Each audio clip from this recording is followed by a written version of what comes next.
Huwag mo akong ipapahiya. Ang mariing bulong ng ate ko. Justice sa Court of Appeals ang tatay ni Mark. Hindi basta-basta. Wala akong sinabi. Tahimik lang ako. Pagdating ng hapunan, ipinakilala niya ako bilang ang kapatid na medyo naligaw ng landas. Inabot ni Justice Villarag ang kanyang kamay. Your Honor, ikinagagalak ko kayong makita muli. Nabitawan ng ate ko ang kanyang wine glass. Nabasag ito sa sahig. Pero teka, babalik muna ako sa umpisa. Dahil ang gulat sa mukha ng ate kong si Victoria noong tinawag akong Your Honor ni Justice Villarug ay bunga ng 15 taon ng pagtitiis. Ako si Elena Reyes, 82 taong gulang. Si Victoria ay 45. Sa paglaki namin, siya ang golden child, Dean's Lister, captain ng debate team sa Ateneo, star student. Ako yung tahimik. Mas madalas sa library kaysa sa mga family dinner. Ang mga magulang namin ay may-ari ng isang sikat na accounting firm sa Makati. Mayaman, miyembro ng exclusive country club, nakatira sa Forbes Park. Nagpakasal si Victoria sa kanyang college boyfriend, isang corporate lawyer na si Bradley. Nasa kanila na ang lahat. Malaking bahay sa Alabang, luxury SUV, at buhay na pang Instagram. Ako naman, nag-law school din, pero hindi sa Ateneo gaya ng gusto ni Victoria. Sabi niya, ipapahiya ko lang daw siya doon. Pumasok ako sa isang state university. Nagtrabaho bilang paralegal sa gabi para tustusan ang sarili. Sabi ni Victoria sa lahat. Hindi ko raw kaya. Sa tunay na law school. Pagka-graduate, nag-clerk ako para sa isang judge. Tumawa lang si Victoria. Clerk? So, parang sekretarya? Elena, akala ko ba gusto mong maging abogado? Hindi ko siya itinama. Natutunan ko ng maaga na kailangang laging panalo si Victoria. Kailangang laging siya ang angat. Kapag itinama ko siya, lalo lang gugulo. Ang hindi alam ni Victoria at hindi alam ng pamilya ko, ang judge na pinagtrabahuan ko ay si Justice Francisco David. Si Justice David, na makalipas ang 5 taon, ay naging Solicitor General ng Pilipinas.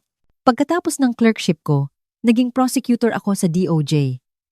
Humawak ako ng kaso ng violent crimes, organized crime at korupsyon. Nanalo ako sa mga kaso. Maraming kaso. Ang sabi ni Victoria sa mga tao, okay lang naman si Elena, empleyado sa gobyerno.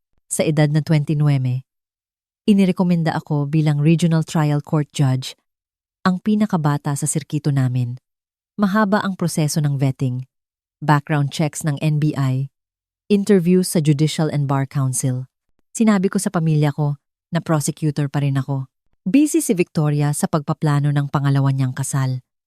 Hiniwalayan niya si Bradley dahil kulang sa ambisyon at pinakasalan si Richard, isang executive sa pharmaceutical company. Sa engagement party nila, in-announce niya, buti na lang may isang Reyes na nagtagumpay sa pag-aasawa.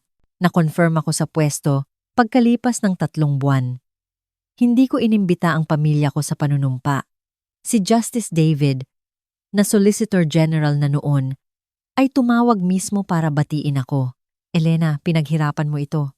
Huwag mong hayaang iparamdam ng kahit sino na hindi mo ito deserve. Sa loob ng 10 taon, umupo ako sa bangko bilang hukom.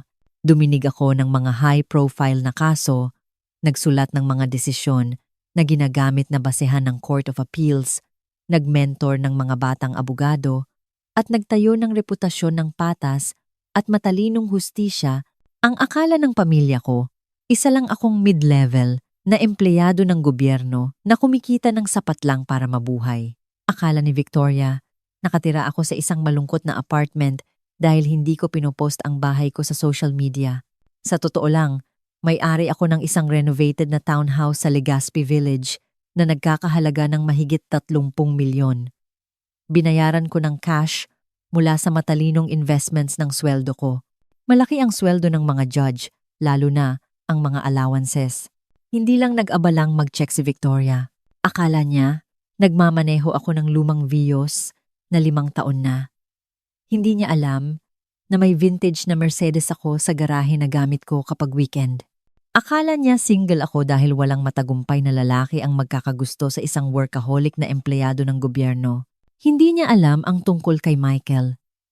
Isang kapwa judge na 4 na taon ko nang karelasyon. Pribado kami dahil na rin sa judicial ethics. Pabagsak na ang ikatlong kasal ni Victoria nang makilala niya si Mark Villarug. Si Mark ay 38, senior associate sa isang sikat na law firm sa BGC. Gwapo, charming, ambisyoso, at ang pinakaimportante kay Victoria ang tatay niya ay si Justice Thomas Villarog ng Court of Appeals. Kilala ko si Justice Villarug. 2 beses na akong nag-argumento sa harap niya noong prosecutor pa ako. At noong naging judge ako, nagkasama kami sa ilang judicial committees. Matalino siya, may prinsipyo, at may matalas na sense of humor. Nalaman ni Victoria ang tungkol kay Justice Villarug sa second date nila ni Mark. Tumawag siya agad sa akin, Elena. Ang tatay ni Mark ay Justice. Hindi lang basta judge sa munisipyo ha. Court of Appeals Justice. Alam mo ba ang ibig sabihin noon? Oo. Mahina akong sagot. Alam ko ang ibig sabihin noon. Siyempre hindi mo alam. Ibig sabihin, isang hakbang na lang siya sa Supreme Court. Ibig sabihin, galing si Mark sa pamilyang may sinasabi. May totoong impluwensya. Maganda yan, Victoria. Masaya ako. Para sa'yo. Kailangan mong intindihin ang isang bagay. Lumamig ang boses niya. Ito ang pinakamahalagang relasyon sa buhay ko.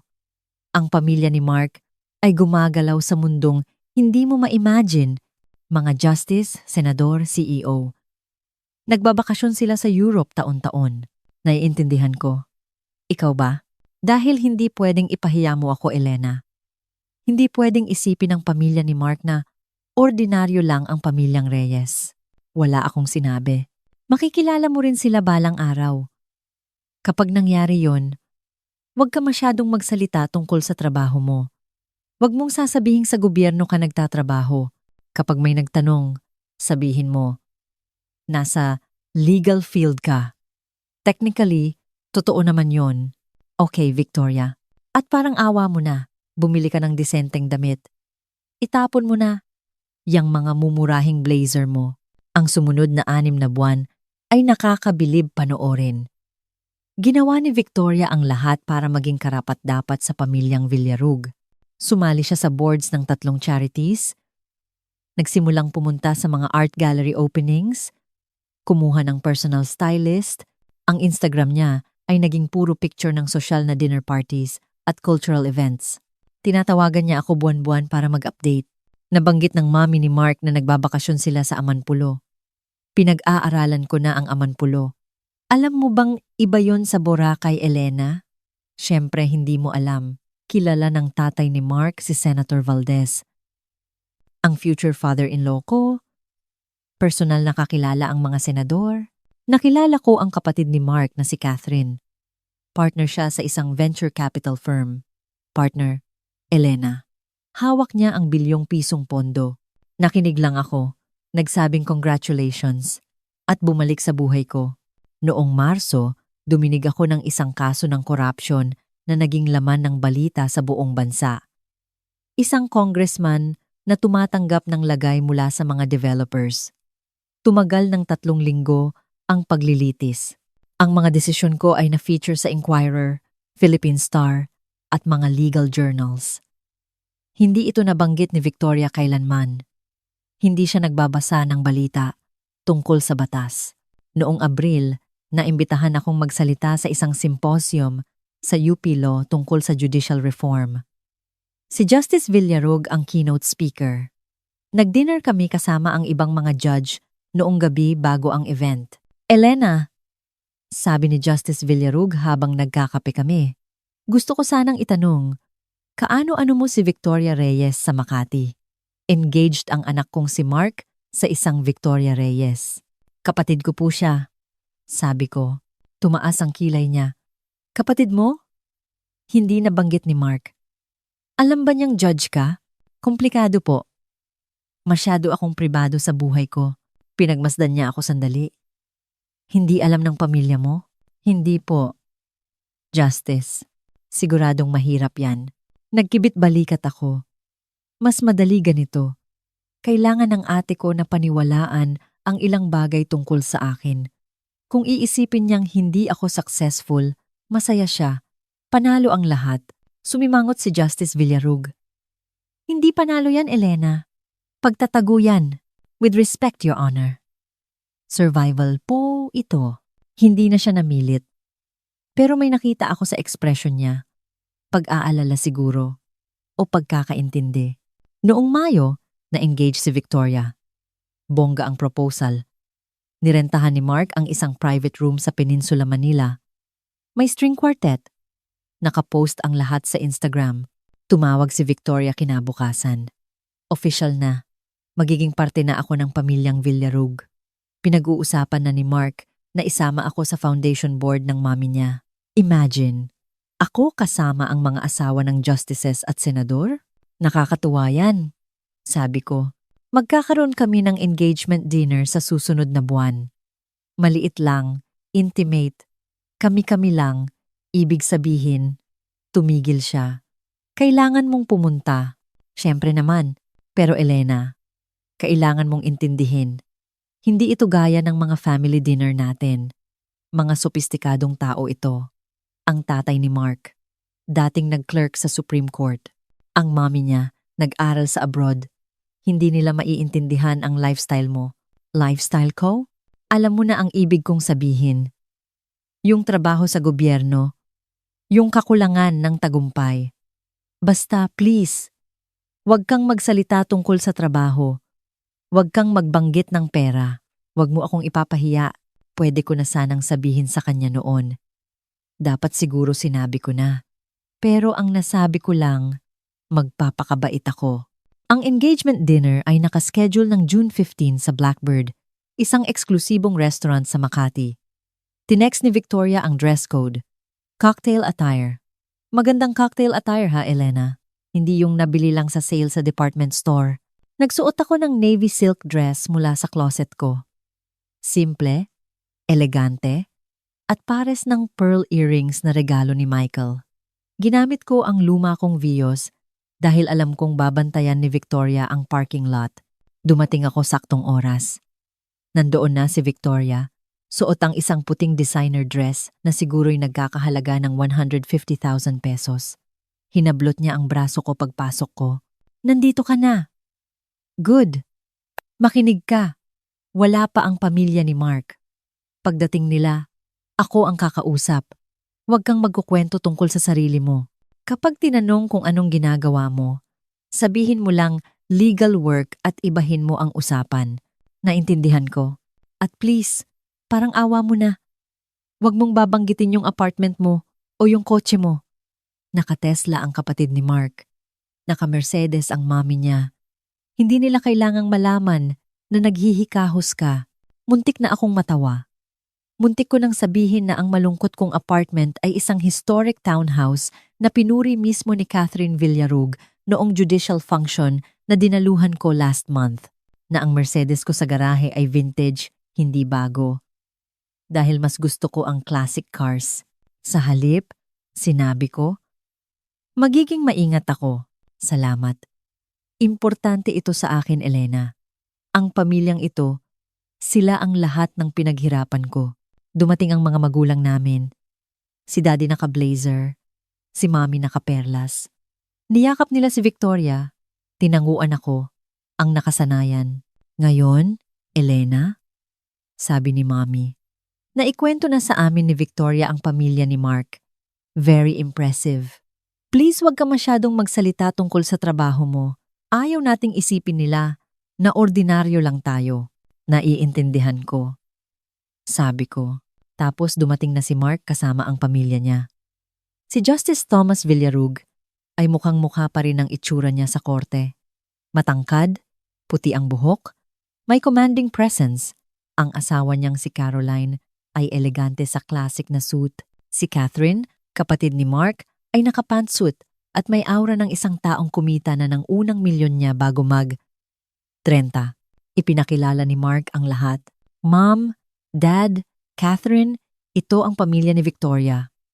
Ang parents niya, sina David at Marie, at ang kapatid niyang si Elena, mabilis na sabi ni Victoria. Yung nakababata kong kapatid. Nagtatrabaho siya sa law, government law. Sinabi niya ito sa tonong parang sinasabi niyang basurero o telemarketer. Inabot ni Justice Villarug ang kamay niya sa tatay ko. David, kinagagalak kong makilala ka. Thomas Villarug.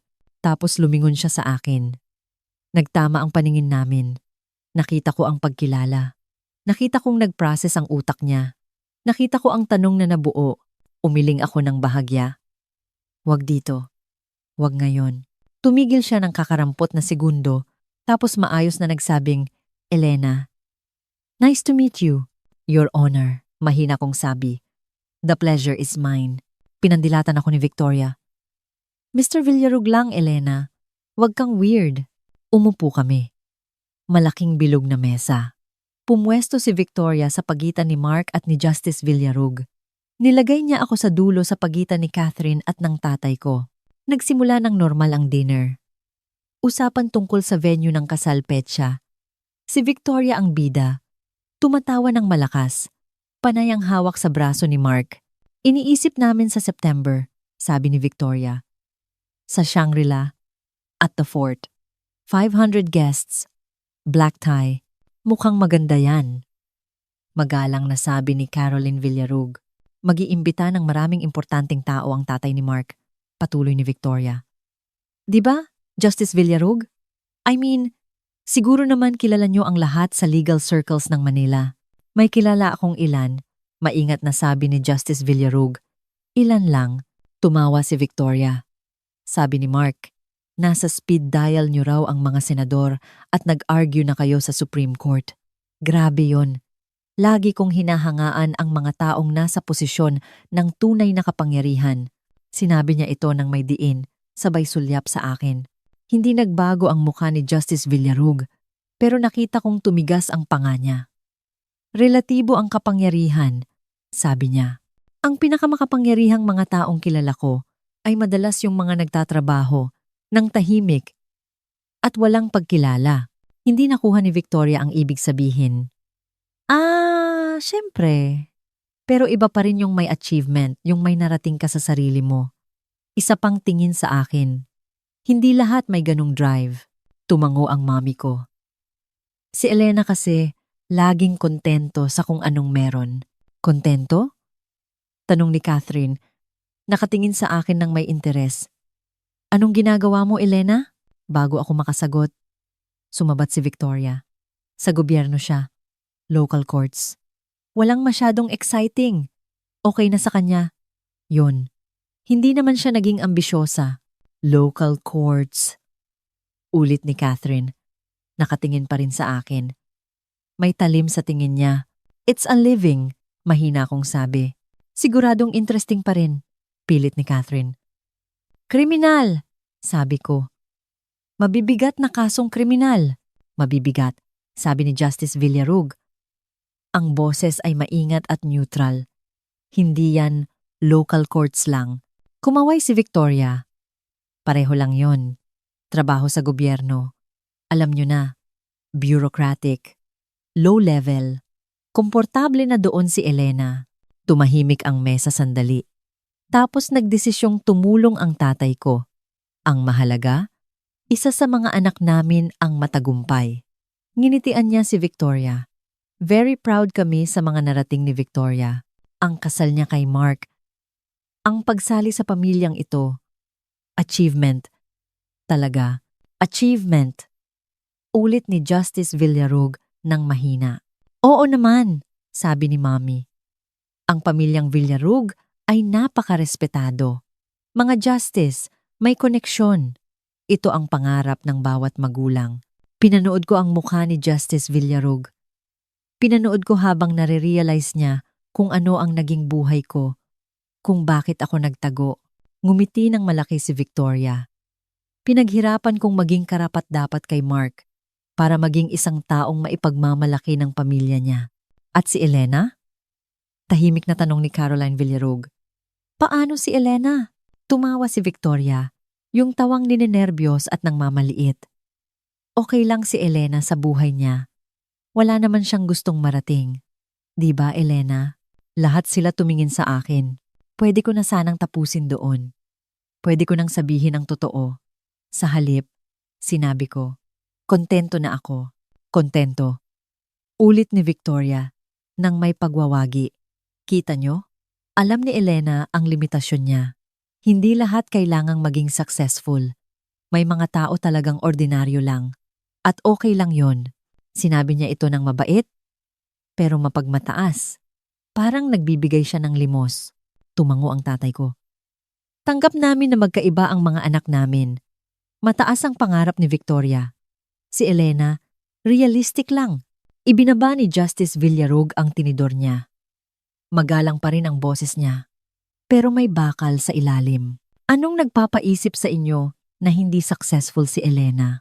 Bumitin ang tanong sa ere. Tumawa ng pilit si Victoria. Well, I mean, trabaho sa gobyerno. Naka-views lang siya. Nakatira sa apartment. No offense kay Elena pero iba ang itsura ng success sa ibang tao. No offense taken. Mahina akong sabi. Nakatingin na sa akin si Catherine ngayon. Talagang nakatitig. Teka. Mabibigat na kasong kriminal. Gaano katagal mo na yang ginagawa? Matagal na, sabi ko. At anong titulo mo? Pilit niya. Sumabat si Victoria. Importante ba yan? Pwede ba nating pag-usapan ang kasal? Gusto ko sanang hingin ang advice ni Catherine sa venue. Anong titulo mo, Elena? Tanong ni Justice Villarug. Tumahimik ang buong mesa. Tiningnan ko si Victoria at ang mga magulang ko, sa kampante, at mapagmataas nilang kasiguraduhang ako ang talunan sa pamilya. Tiningnan ko si Justice Villarug. Binigyan niya ako ng isang maliit na tango, isa akong hukom. Malinaw kong sinabi. Presiding Judge ng Regional Trial Court, Branch 143 ng Makati. Humaba ang katahimikan, tapos tumawa si Victoria. Matinis? Hindi makapaniwala. Ano? Elena? Wag nga. Hindi yan nakakatawa. Hindi ako nagbibiro. Judge ka? Sabi ng mami ko. Kailan pa? 13 years. Sabi ko. Umiling ang tatay ko. Imposible yan. Nagtatrabaho ka lang sa korte. Sinabi mo sa amin. Sinabi ko sa inyong nasa legal field ako ng gobyerno. Totoo yon. Dumidinig ako ng mga kasong kriminal. Namula ang mukha ni Victoria. Nagsisinungaling ka. Hindi ka pwedeng maging judge. Ang mga judge ay ina-appoint ng presidente. Tahimik na sabi ni Justice Villarug. Dumadaan sa matinding pagsusuri. Elena, kailan ka na-appoint? March 2011. Yang as appointee sa circuit namin, nawalan ng kulay ang mukha ni Victoria. Nilabas ni Catherine ang cellphone niya. Nag-type ng mabilis, tapos hinarap ang screen para ipakita ang isang picture. Ako. Suot ang aking hudikatura sa isang judicial conference noong nakaraang taon. On. Judge Elena Reyes, RTC Makati. Holy. Hinablot ng mami ko ang cellphone. Ikaw. Ikaw. Yan. Na naka-robe.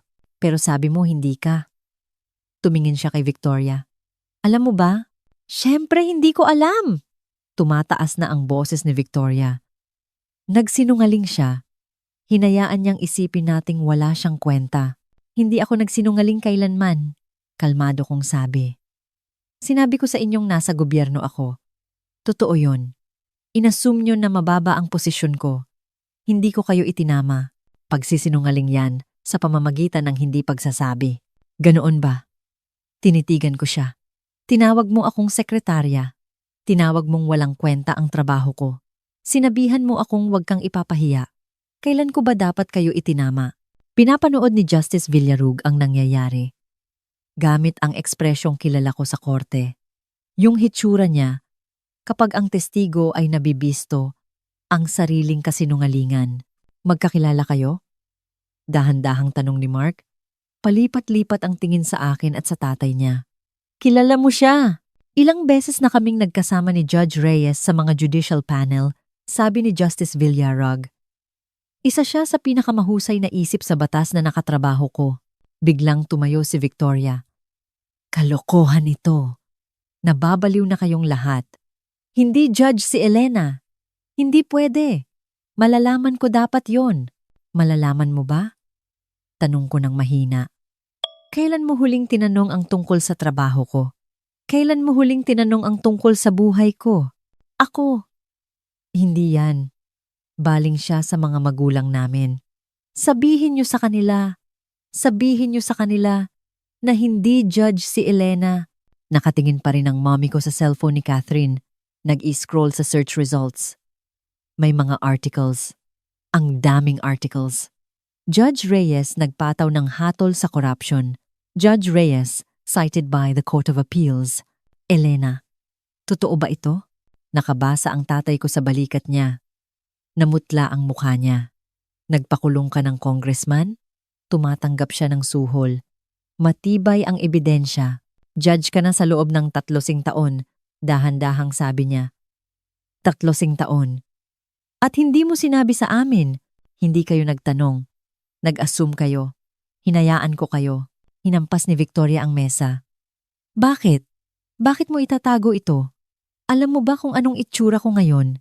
Sinasabi ko sa pamilya ni Mark na wala kang narating, na ordinaryo ka, na ako ang successful. Oo, sabi ko. Ginawa mo yon. Pinagmukha mo akong tanga. Hindi, Victoria. Ikaw ang gumawa niyan sa sarili mo. Bumitin ang mga salita. Tumikhim si Justice Villarug. Siguro dapat tayong...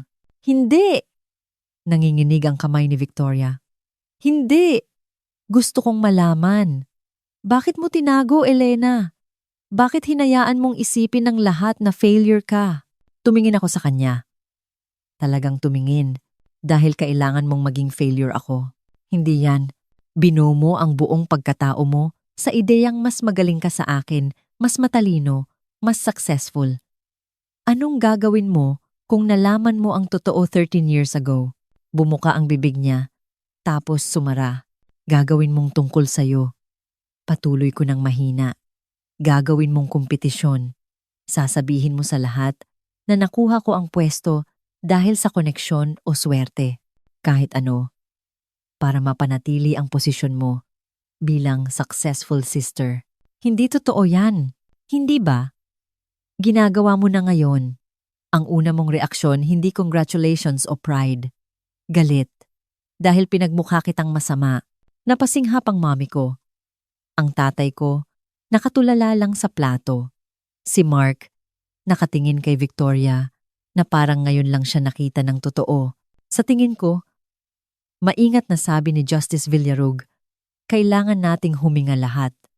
Malinaw na nakakagulat ito. Nakakagulat? Matinis ang boses ni Victoria. Nagsinungaling ang kapatid ko sa buong pamilya. Nang mahigit 1 dekada, ginawa kaming mga payaso. At gusto mong huminga lang kami? Hindi ko kayo ginawang payaso, sabi ko. Namuhay lang ako ng tahimik. Gumawa kayo ng sarili niyong kwento dahil hinayaan ko kayo. Nagkunwari kayong mahirap ako. Nagkunwari kayong wala akong narating. Ikaw! Tumigil siya. Teka, yung apartment. Sabi mo hindi mo afford. Wala akong sinabing ganyan. Inassume mo.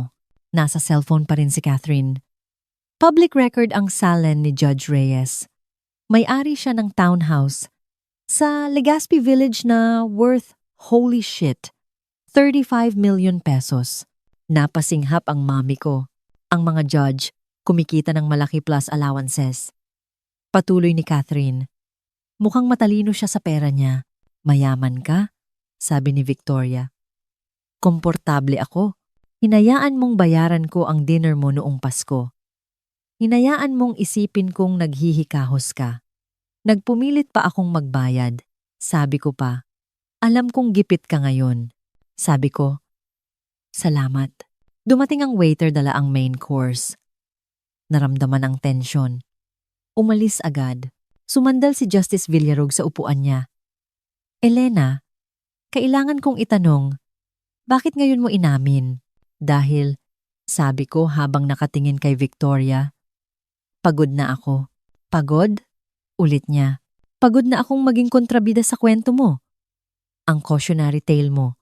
Ang kapatid na kinakaawaan mo sa harap ng iba at pinagtatawanan kapag nakatalikod. Hindi ko. Ginagawa mo. Nilabas ko ang cellphone ko, binuksan ang Instagram, hinanap ang post ni Victoria last month. Binasa ko ng malakas. So grateful for my journey. Some people settle for ordinary lives. I chose extraordinary. Blessed success, family first. Hindi yan tungkol sa'yo. May picture tayong dalawa. Ikaw naka-designer clothes, ako nasa tabi ng views ko. Tinag mo pa ako. Katahimikan. Oh, eto pa. Patuloy ko. Thankful for sisters, even when we take very different paths. Some of us aim high. May litrato mula sa birthday ni Daddy kung saan kasama mo ang asawa mo at ako mag-isa sa background. Ako ay, o yung text na sinend mo last week. Nag-scroll ako. Siguraduhin mong manamit ng maayos sa dinner. Sanay ang pamilya ni Mark sa certain level of sophistication. Alam kong hindi mo mundo to, pero please try. Binaba ko ang phone. Sa loob ng 12 taon, hinayaan kong tratuhin mo ako na parang mas mababa sa'yo, na parang dapat akong ikahiya. Hinayaan ko kasi akala ko mas mapapadali ang buhay mo. Akala ko kung pakiramdam mo mas angat ka, magiging masaya ka. Masaya ako. Talaga ba? Tiningnan ko siya. 3 beses kang kinasal. 4 na beses kang nagpalit ng career. Paulit-ulit mong binabago ang sarili mo. Hinahabol kung ano sa tingin mo ang success. At bawat beses, dinedefine mo, yun base sa akin. At least, hindi ako gaya ni Elena. Umiiyak na ng tahimik ang mommy ko. Ang tatay ko parang masusuka. Si Mark, hindi umiimik. Pinapanood niya si Victoria nang may ekspresyong hindi ko mabasa. Hindi fair to. Bulong ni Victoria. Nagsinungaling ka sa amin. Pinagmukha mo kaming tanga. Hindi! Matatag na sabi ni Justice Villarug. Namuhay ng pribado si Elena. Kayo ang gumawa ng assumptions at hindi kayo nag-abalang alamin ang totoo. Magkaiba. Yun, baling si Victoria sa kanya. Desperada. Pero, naiintindihan nyo naman, di ba?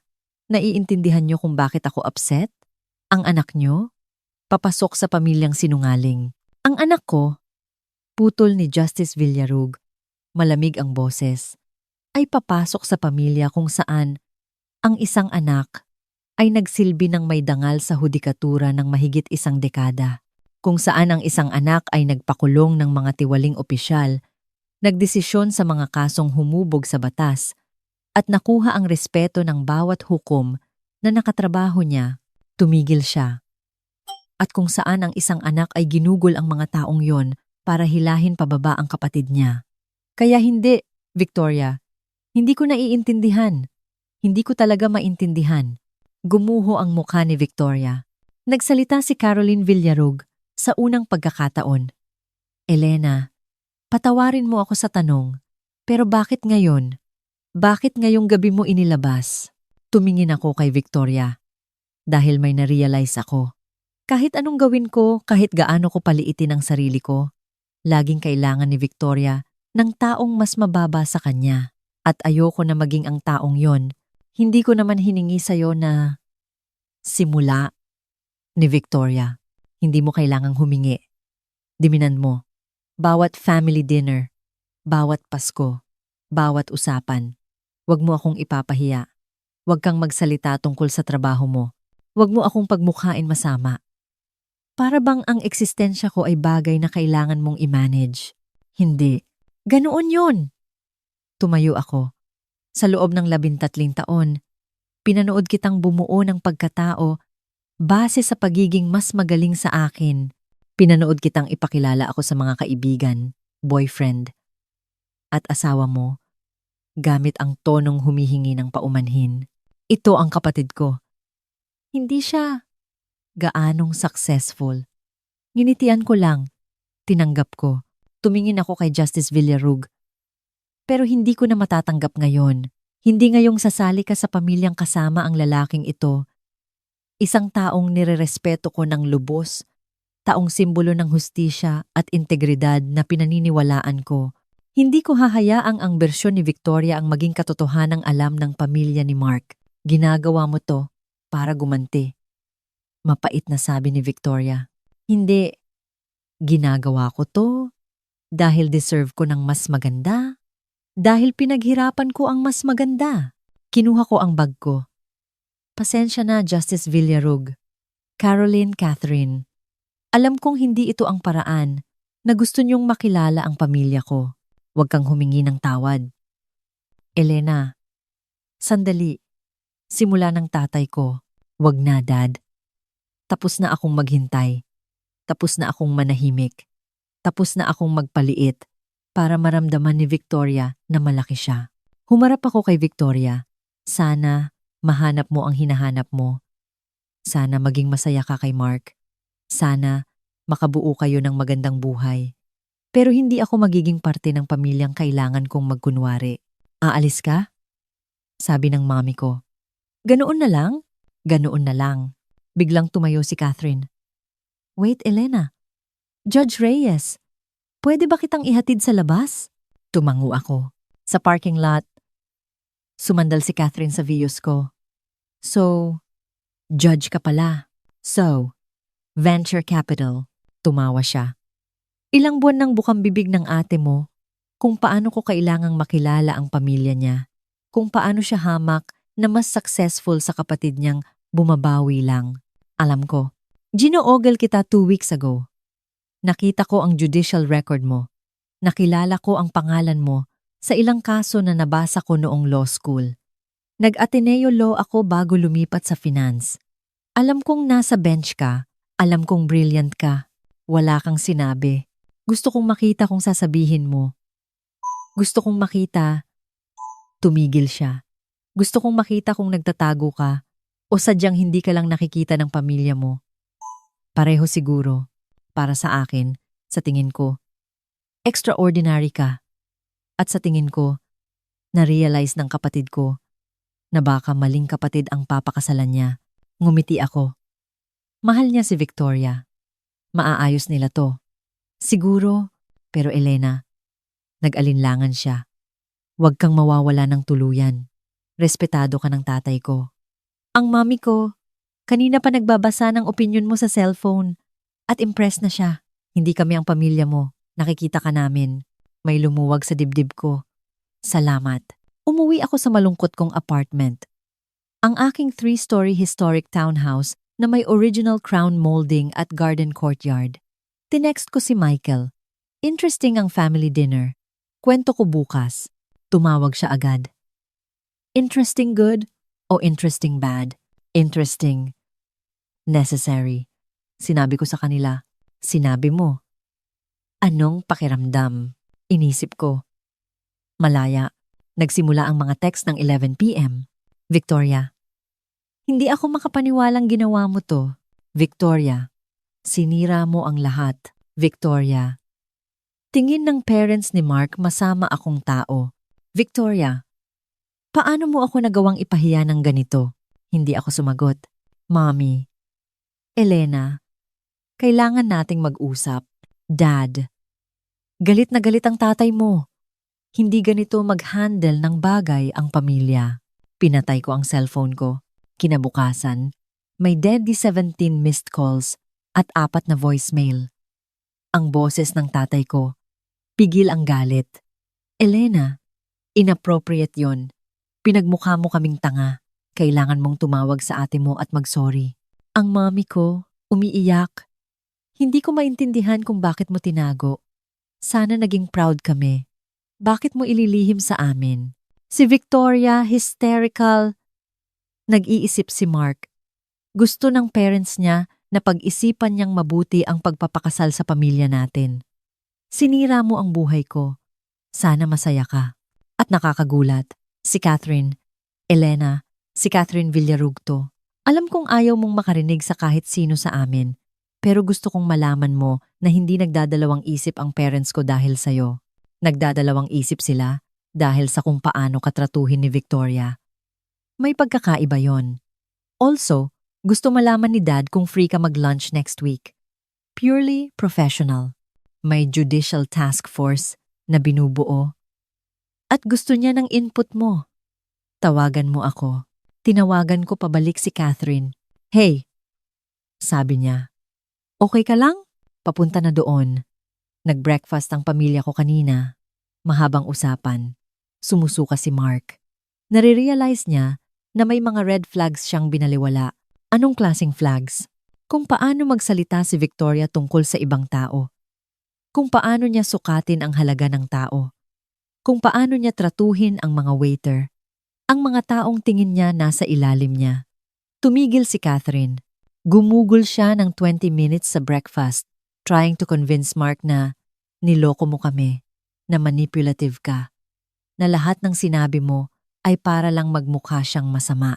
At tinanong siya ni Mark kung bakit ilang taon niyang sinasabing failure ka, nang hindi man lang tinatanong kung ano ba talaga ang career mo. Wala siyang maisagot. Naramdaman ko ang awa para kay Mark. Hindi niya kasalanan to. Hindi. Pero problema niya na ngayon. Elena, may itatanong ako? Bakit ka nakaviyos? Tumawa ako. Dahil reliable at wala akong pakialam sa kotse bilang status symbol. At yung townhouse na tinatago mo? Hindi ko tinatago. Hindi ko lang pinupost sa social media. Judge ako. Private ang address ko for security reasons. Private ang buhay ko dahil kailangan. Sabi ko na nga ba. Pero, paulit-ulit na sinasabi ni Victoria kay Mark na kinahihiya mo ang buhay mo. Na namumuhay ka ng maliit dahil kailangan, hindi dahil choice mo. Pinaniniwalaan ni Victoria ang kailangan niyang paniwalaan. Yeah. Bumuntong hininga si Catherine. Look, magiging honest ako. Hindi ko alam kung itutuloy ni Mark ang kasal. Mahal niya si Victoria. Pero nare-realize niya na hindi niya ito kilala gaya ng akala niya. Ang babaeng ilang buwan nang nilalait ang kapatid niyang judge ay hindi ang babaeng inalok niya ng kasal. Inalok niya ng kasal ang eksaktong babaeng yon. Hindi lang niya nakita. Totoo. Tumigil siya. Makikipag-ayos ka ba? Sa pamilya mo? Hindi ko alam. Sa ngayon, galit sila kasi napahiya sila. Hindi sila nagsisisi na na-misjudge nila ako. Magkaiba yon. May pause ulit. Gusto talaga ni Dad na mag-lunch kayo. Kanina pa siya nasa telepono kausap ang mga kasamahan niya. Kinukwento ang tungkol sa brilliant Judge Reyes na nagtatago lang pala. May fans ka na, Elena. Sabihin mo. Isang karangalan. Pagkababa namin, umupo ako sa garden ko dala ang kape. At inisip si Victoria, ang mga magulang ko. Tumunog ang phone ko. Justice Villarug! Elena. Sana hindi ako masyadong maaga tumawag. Hindi po. Gusto kong humingi ng tawad sa nangyari kagabi. Hindi komportable ang dinner na yon. Wala kayong dapat ihingi ng tawad. Wala ba? Dapat may sinabi ako agad. Dapat ipinakilala kita ng maayos. Hinayaan kong mangyari ang sitwasyon, gayong pwede ko naman sanang pigilan.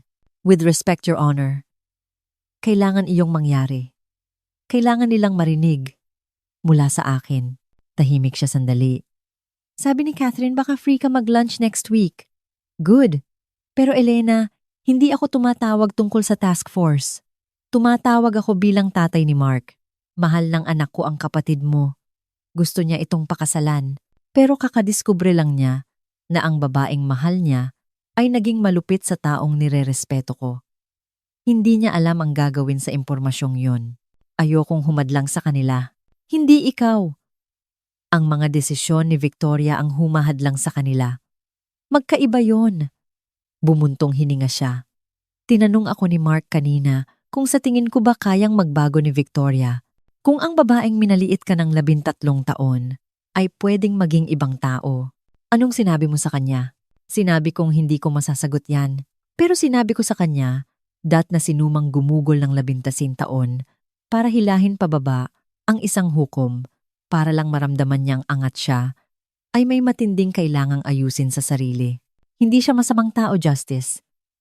Insecure lang siya. Competitive. Medyo malupit. Naging malumanay, pero matatag ang boses niya. Elena, Alam kong gusto mo siyang pagtakpan, pero ang nasaksihan ko kagabi ay hindi isang sandali ng kahinaan. Isa itong pattern na nabunyag. Kinumpirma mismo ng mga magulang mo. Bawat kwento nila tungkol sa'yo ay pabalang. Bawat pagkukumpara, pabor kay Victoria. Hindi yan aksidente. Hindi, pag-amin ko. Hindi nga, kailangang magdesisyon si Mark kung kaya niyang pakasalan ang isang taong kailangang maliitin ng iba para maramdaman niyang malaki siya. Hindi mo napasanin yun. Salamat po, Justice. Call me Tom. Magkatrabaho tayo. At Elena, proud akong maging kasama ka sa hudikatura. Ang mga narating mo, ang pagdadala mo sa sarili mo. Isa kang dangal sa bangko. Pagkababa namin ng telepono, umiyak ako. Hindi dahil sa lungkot, kundi dahil sa ginhawa. May nakakita sa akin. May totoong nakakita sa akin. 3 linggo ang lumipas, nasa chambers ako, at nagre-review ng mga briefs nang kumatok ang clerk ko. Judge Reyes, may Victoria Reyes po sa lobby. Papasukin mo. Mukhang miserable si Victoria. Pula ang mga mata, walang makeup, naka-jeans, at Ateneo sweatshirt. Hindi ko pa siya nakitang nakapambahay sa labas kailanman. Elena? Sabi niya, Victoria, mag-usap tayo. Maupo ka. Umupo siya. Lumingalinga sa opisina ko sa mga libro ng batas, sa mga naka-frame na diploma, sa mga litrato mula sa judicial conferences. Ito talaga ang opisina mo? Judge ka talaga? Tahimik siya ng matagal. Tinapos na ni Mark ang engagement namin. I'm sorry. Sorry ka ba talaga? Tumingin siya sa akin. Nakuha mo na ang gusto mo. Ipinahiya mo ako. Sinira mo ang relasyon ko. Pinagmukha mo akong halimaw. Yan ba sa tingin mo ang gusto ko? Hindi ba? Sumandal ako sa upuan ko. Victoria, gumugol ako ng 13 taon na ginagawang invisible ang sarili ko para ikaw ang kuminang. Kung gusto kitang ipahiya, matagal ko nang ginawa. Bakit ngayon? Dahil papakasalan mo na sana ang pamilyang kinabibilangan ng taong nirerespeto ko ng lubos. Dahil hindi ko kayang tumayo sa kasal mo at magpanggap na ako ang failure story mo. Dahil pagod na akong lokohin ang sarili ko tungkol sa kung ano ba talaga ang relasyon natin. Ano ba tayo? Mahina niyang tanong. One-sided. Nakabase sa pangangailangan mong maging mas mababa ako sa'yo. Napapikit siya. Hindi naman fair yan. Hindi ba? Kailan mo huling tinanong ang tungkol sa buhay ko at nakinig ka talaga sa sagot? Kailan mo huling sinelebrate ang tagumpay ko? Kailan tayo huling nag-usap na hindi mo tayo pinagkumpara at pinalabas na kulang ako? Katahimikan. Hindi ko rin maalala. Sabi ko, hindi ko sinasadya. Tumigil siya. Nagsimula ulit. Sabi ni Mark, malupit daw ako. Natrinato daw kita na parang wala kang kwenta. Hindi ko naman inakalang ganoon ako kasama. Hindi mo inakalang masama ka. Akala mo, honest ka lang, realistic. Akala mo ikaw ang successful na ate na nagtitiis sa disappointing na kapatid. Pero hindi ka naman pala disappointing. Bulong niya. Extraordinary ka pala sa simula pa lang. At masyado akong bilib sa sarili ko. Para makita yon, tumingin siya sa akin. Totoong tumingin. Hindi ko alam paano aayusin to. Hindi ko alam kung kaya mo. Gusto mo bang subukan ko? Pinag-isipan ko. Gusto kong kilalanin mo kung sino ka nang hindi ako ang kontrabida sa buhay mo. Nang hindi mo kailangan ng taong mas mababa sa'yo. Hanggat hindi mo nagagawa yon, wala tayong aayusin. Yan din ang sabi ni Mark. Hindi raw niya kayang pakasalan ang taong nakukuha ang self-worth sa pagpapabagsak ng iba. Tama siya. Mahal ko siya. Elena, alam ko. Pero hindi sapat ang pagmamahal kung hindi mo nakikita ng malinaw ang partner mo. Kung kailangan mo silang maging supporting actor lang, sa halip na sarili nilang tao, dahan-dahan siyang tumango. Galit sa akin sina Mommy at Daddy. Pinalayas daw kita. Sinira ko raw ang pamilya. Wala kang sinira. Ibinunyag mo lang kung ano ang nandoon na dati. Pwede ba? Nag-alinlangan siya. Pwede ka bang sumama sa therapy? Family therapy? Gustong iset up ni Mommy. Kung mag-uusap daw tayong lahat. Hindi. Hindi muna. Victoria, kailangan mo ng individual therapy muna. Kailangan mong alamin kung bakit mo binuo ang pagkatao mo sa pagiging mas magaling sa akin. Kung bakit kailangan mong mabigo ang iba para magtagumpay ka. Hanggat hindi mo ginagawa ang trabahong yon, palabas lang ang family therapy. Ang sakit naman, honest lang. Nanahimik ako ng 2 taon, tapos na akong manahimik. Tumayo siya. Talagang sinira ko ang lahat, ano? Ibinunyag mo ang lahat. Magkaiba yon. Sa pinto, lumingon siya. Alam kong baka hindi ka maniwala pero proud ako sa'yo. Judge, 13 years. Ang galing. Salamat. Sorry hindi ko nakita noon. Alam ko, pagkaalis niya, naupo ako sa chambers ko at wala akong naramdaman. Walang satisfaction, walang galit, kundi isang tahimik na pakiramdam ng closure. Nag-buzz ang phone ko. Michael, dinner tonight? Ang tahimik mo lately. Ngumiti ako. Nag-type pabalik. Yes. At marami akong kwento. Noong gabing iyon, habang umiinom ng wine sa townhouse ko, kinuwento ko kay Michael ang lahat. So, walang idea ang pamilya mo? Walang idea. For 13 years. 13 years. Umiling siya. Elena, nakakabilib at nakakadepress yan ng sabay. Alam ko, okay ka lang? Inisip ko. Sa tingin ko, oo, nakakapanibago. Parang ang tagal kong may bitbit na mabigat tapos nakalimutan ko na kung anong pakiramdam ng ibabayon. Anong mangyayari ngayon? Mamumuhay ako nang hindi humihingi ng tawad sa tagumpay ko o nagtatago para maging komportable ang iba. Good. Tinaas niya ang baso niya. Para kay Judge Elena Reyes na huminto sa pagtatago para makita pagtatama ko. Nag-clink kami ng baso. Makalipas ang 3 buwan, nag-co-author kami ni Justice Villarug ng isang artikulo tungkol sa sentencing reform. Na-publish ito sa Philippine Law Journal. Nakita ng mga magulang ko sa Facebook. May nag-share mula sa country club na may caption, "Alam niyo bang anak pala ni na David at Marie Reyes ay isang judge?" Tumawag ang mami ko. Elena, nakita namin ang article. Tuwang-tuwa ang daddy mo. Gusto niyang malaman kung pwede ka naming i-dinner para mag-celebrate. Mag-celebrate ng ano? Yung article o yung fact na alam na ng mga tao sa club kung anong ginagawa ko? Katahimikan. Ma, mahal ko kayo.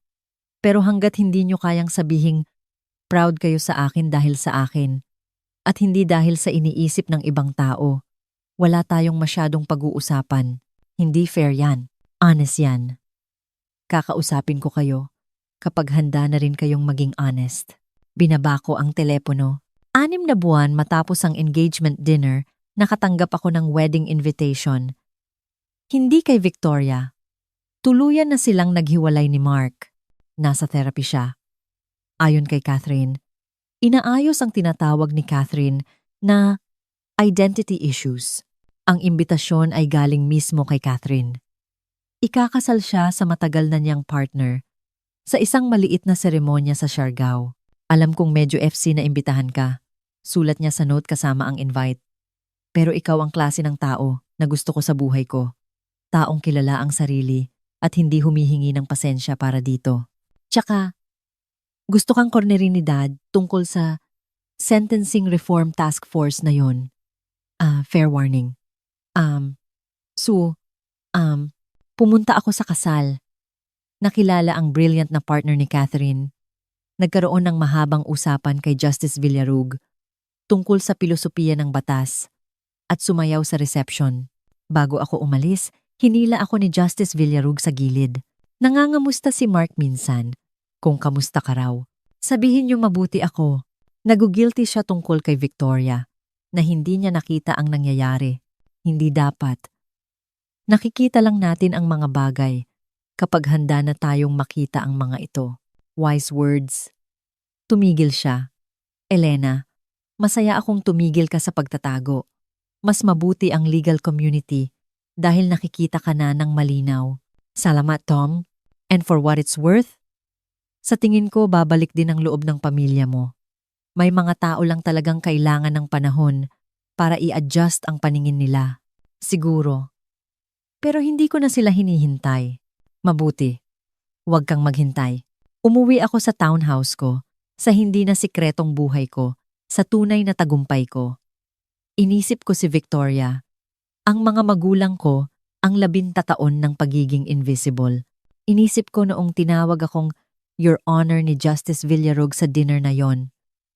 Ang itsura ng mukha ni Victoria, ang nabasag na wine glass. Hindi ako nakaramdam ng tagumpay. Hindi ako nakaramdam ng paghihiganti. Nakaramdam ako ng kalayaan. Nagbus ang phone ko. Text mula sa unknown number. Si Mark Villarog to. Nakuha ko number mo kay Catherine. Sana okay lang. Gusto ko lang mag-thank you sa pagpapakita sa akin ng kailangan kong makita. Kahit na naging kapalit noon ang engagement ko, nagpapasalamat ako.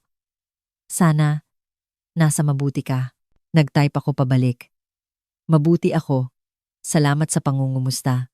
Sana mahanap mo ang taong makakakita sa'yo ng malinaw. Malaki ang pagkakaiba noon. Nag-reply siya. Sana si Victoria rin. Sinusubukan niya. Sapat na yon sa ngayon. Sumang-ayon ako.